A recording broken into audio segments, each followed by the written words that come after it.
ในក្នុងសប្តាហ៍នេះក៏មានការប្រកួតជម្រើសជាតិបាននៅអឺរ៉ុបបាទគឺការប្រកួតវគ្គកណ្ដាលដៃប្រត់ពីរង្វាន់ UEFA Nations League បាទដោយអាល្លឺម៉ង់ទៅជួបជាមួយនឹងប៉ូទុយហ្គាល់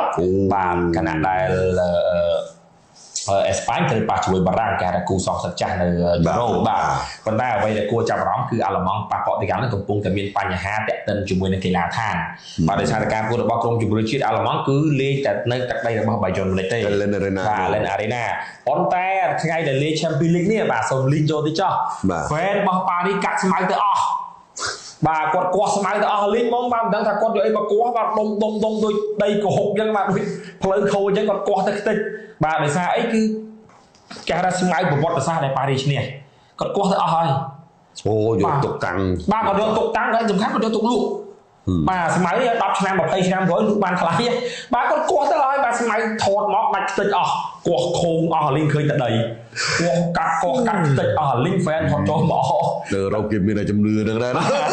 បាទដើម្បីសាក់ប៉ុន្តែយ៉ាងណាក៏ដោយបាទខាងសហព័ន្ធបាល់ទាត់អាល្លឺម៉ង់បាទគឺឥឡូវនេះគាត់កំពុងតែជួសជុលហើយក៏បានដាក់ពាក្យបណ្ដឹងទៅកាន់ UEFA ដើម្បីពិន័យទៅកាន់ប៉ារីសដែរណាមិនអាចគ្រប់គ្រងអ្នកគ្រប់គ្រងបានតែរឿងសងគឺអត់ខ្វល់ទេបាទតកែក្លឹបរបស់ប៉ារីសបាទអស់ប្រមាណក៏ចំណាយដែរបាទព្រោះអីគឺការឈ្នះពាន Champions League នេះគឺគេហៅថាការស្អំទៅដល់ទៅដូចគាត់បាទស្អីក៏ឈ្នះអស់ដែរនៅសល់តែ Champions League នឹងតែឥឡូវឈ្នះហើយបាទគាត់លែងខ្វល់ហើយបាទតាំងតែពីអឹមបាប៉េមេស៊ីណេម៉ានៅអត់បានអីមកបៀកបាទដល់ចេញអស់ឈ្នះទាំងអស់បាទអញ្ចឹងឥឡូវគាត់ធូរទ្រូងហើយបាទគឺដាក់នៅក្នុងក្លឹបរបស់គាត់បាទអញ្ចឹងគឺសប្តាហ៍នេះមានការប្រកួត2គូយប់ពុតយប់ប្រហោះហើយនិងយប់សុកបាទគឺលេងឆ្លងម៉ោង2ភ្លឺនៅកម្ពុជាយើងបាទទាំងគូបាល់ឆាគឺអាល្លឺម៉ង់ប៉ះប៉ូទុយហ្គាល់ហើយមួយគូទៀតគឺអេស្ប៉ាញប៉ះបារាំងអ្នកណាឈ្នះឡើងទៅជួបគ្នាវគ្គដាច់ប្រត់ខ្ញុំថាប៉ូទុយហ្គាល់លេងឈ្នះអាល្លឺម៉ង់បាទប្រវត្តិប៉ូទុយហ្គាល់គឺលេងមិនអាចឈ្នះអាល្លឺម៉ង់បាល់អាល្លឺម៉ង់បាល់លេងប្រទេសស្អាតហ្មងបាទអញ្ចឹងខ្ញុំហ៊ានទាយហ្មងមានទីមកថាប៉ូទុយហ្គាល់ចាញ់ដៃអាល្លឺម៉ង់បាទប៉ូទុយហ្គាល់ចាញ់ដៃអាល្លឺម៉ង់ហើយបារាំងនៅអេស្ប៉ាញបារាំងចាញ់ដៃអេស្ប៉ាញចុងក្រោយអាល្លឺម៉ង់ជួបអេស្ប៉ាញចាំទីទៀតបាទអាល្លឺម៉ង់ជួបអេស្ប៉ាញគេថាសត្រូវចាស់ជួបគ្នាវគ្គពាក់កណ្ដាលបាយព្រត់នៅយូរ៉ូដៃអាល្លឺម៉ង់បាទកាលនោះគឺអេស្ប៉ាញឈ្នះ 2-1 បាទអញ្ចឹងលេងមើលបាទយើងគាត់ដៅមកកលៈសិនបាទដៅមកកលៈសិនអញ្ចឹងចប់រឿង UEFA Nations ហ្នឹងចូលមករឿងទៀតបាទ FIFA Club World Cup ក៏មកដល់ដែរ FIFA Club World Cup ឥឡូវចម្លែកផ្លែកភ្នែកណាយើងចែកពូចែកអីទម្រាបតាមអីណាដូចអានេះលេង World Cup បាទដូច World Cup អញ្ចឹងបាទ FIFA Club World Cup នោះបាទយើងបានឃើញពាន World មកជុំ World បានកាលនោះបាទគឺលោក Infantino យកទៅឲ្យលោក Donald Trump បាទប្រវល់យ៉ាងទៅបាទប្រអួតជាមួយ Donald Trump យ៉ាងទៅបាទអញ្ចឹងក៏មានការប្រកួតប្រជែងច្រើនបាទ Real Madrid Man City Chelsea អីគឺប្រកួតតាមម៉ោងទៅមាន7ព្រឹកខ្លះមាន8ព្រឹកមាន9ព្រឹកមានមិនដល់10យប់មានម៉ោង2ភ្លឺគឺបងប្អូនអាចតាមដានបានបាទគឺតាមរយៈ schedule របស់ FIFA Club World Cup ចុះបើសិនតែខ្ញុំនិយាយគឺបងប្អូនអាចច្រើនពេកបាទច្រើនពេកបើសារថាពីច្រើនប្រកួតខ្លះលេងនៅ Inter Miami អញ្ចឹងបងប្អូនចំណាំតែលេងនៅអាមេរិកគឺលេងព្រឹកបាទដល់ពេលលេងនៅដីអេស្ប៉ាញបាទ Real Madrid ប៉ះជាមួយ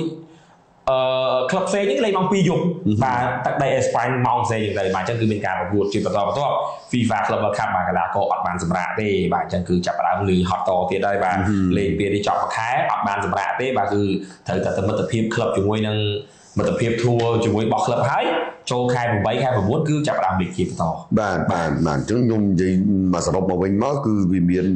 32ក្រុមបាទចែកចេញជា8ពូលគេចាប់ឆ្នោតចេញពូលចេញអីហើយហើយទី15ខែមិថុនាចាប់ផ្ដើមចេញដំណើរក្នុងការប្រកួតប្រជែងហើយអញ្ចឹងយើងចាំតាមដានហើយថេកតាមប្រព័ន្ធកីឡាទៅយើងអាប់ដេតទៅរហូតហើយណាឡើងដល់ណាឈ្នះណាចាញ់ណាបាទគឺអបអសាទរបាទដល់ប៉ារីសយ៉ាងជាម៉ាំងបាទដែលក្រុងជើងឯកបាទ UEFA Champions League នេះជាលើកដំបូងក្នុងប្រវត្តិសាស្ត្រតែម្ដង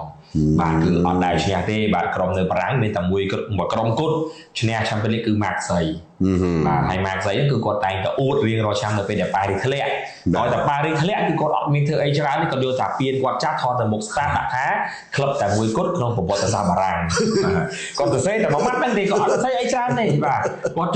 អត់ទៅសេអីច្រើនទេបាទជួនកាលគាត់ថតរូបពានគាត់ទូទាំងពានផុសមួយលេងទៅបាទឥឡូវគាត់ឡើងហ៊ានផុសហើយដោយសារតែប៉ារីសក៏ឈ្នះជើងឯកបាទជាលើកដំបូងក្នុង ក្នុងប្រវត្តិសាស្ត្រហើយជាការឈ្នះពានរង្វាន់4គ្រឿងក្នុងមួយរដូវកាលជាលើកដំបូងក្នុងប្រវត្តិសាស្ត្រទៀត Enrique ទៀតដែរលោក Luis Enrique ហើយគ្រូបង្វឹក Luis Enrique ហ្នឹងជាគ្រូបង្វឹកទី2ក្នុងប្រវត្តិសាស្ត្រដែលដឹកនាំក្លឹប2ឈ្នះពាន3គេហៅថា Treble ហ្នឹងជាមួយនឹងក្លឹប2ផ្សេងគ្នាបាទទី1 Pep Guardiola ឈ្នះ Barca ផងឈ្នះ Man City ផងបាទហើយលោក Luis Enrique ហ្នឹងគាត់ជាមនុស្សទី2ឈ្នះ Barcelona ផងឈ្នះ Paris ផងបាទហើយកំណត់ត្រាមួយទៀតបាទលោក Luis Enrique ហ្នឹងគឺគេហៅថាគ្រូបង្វឹកដែលលេងមិនចាញ់សោះនៅក្នុងវគ្គផ្ដាច់ព្រាត់ដោយ Zinedine Zidane ចឹងឲ្យទៅដល់ផ្ដាច់ព្រាត់គឺលេងមិនចាញ់បាទអញ្ចឹងលោក Luis Enrique វគ្គផ្ដាច់ព្រាត់11ដងក្នុងអាជីពឈ្នះទាំង11ដងបាទឥឡូវលោករដ្ឋាភិបាលថារឿងនឹងសាបតែឥឡូវខ្ញុំចាក់បិលចូលទៅប្រៃបាទ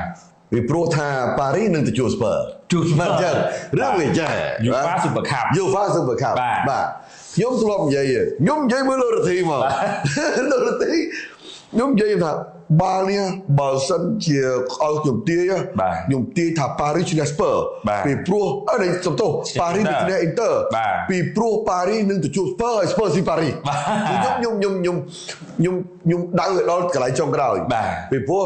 ខ្ញុំគិតថាបើសិនជាអ៊ីនទ័រឈ្នះប៉ារីសអ៊ីនទ័រនឹងឈ្នះស្ពឺហ្មងពីព្រោះស្ពឺហ្នឹងគេហៅថាចាស់តែក្លឹមបាទតែចាស់តែក្លឹមអាថ្ងៃទាត់ជាមួយក្រុមបារាំងក្មេងតែខ្លាំងបាទខ្លាំងបូតនៃចាស់ក្លឹមដាច់ប្រហើខ្ទេចវិញវ៉ាន់លេងដឹងអី 5-0 ប្រោយបាទអូយប់នោះមកខ្ញុំមិននឹកស្មានថាអ៊ីនទ័រគាត់បែកក្បួនលេងដល់ថ្នាក់ហ្នឹងបាទអ៊ីនទ័រដែលខ្ញុំរំពឹងថាលេងជាមួយប៉ារីសគឺអ៊ីនទ័រដែលប៉ះបាសេឡូណាបាទខ្ញុំរំពឹងថាគូនេះគឺតឹងហ្មងអាតឹងដល់អាចដល់ម៉ោងថែមព្រួយ